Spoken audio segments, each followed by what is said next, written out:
2000 Ford van E350 stuck on defrost.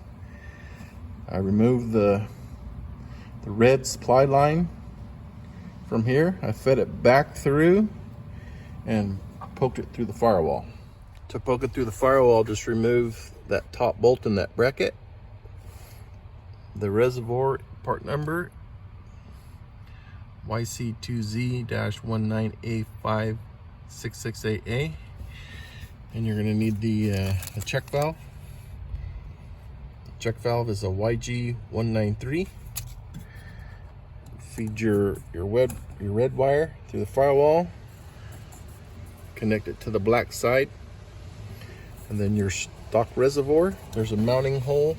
There's a mounting bolt. Just take that bolt out right there. Mount the corner of your reservoir there.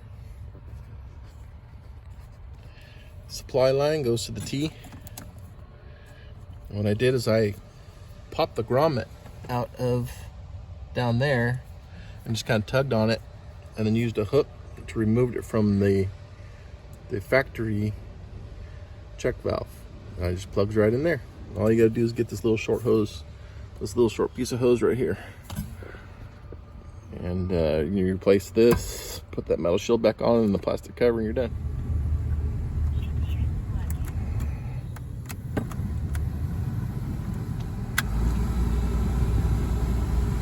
Working good.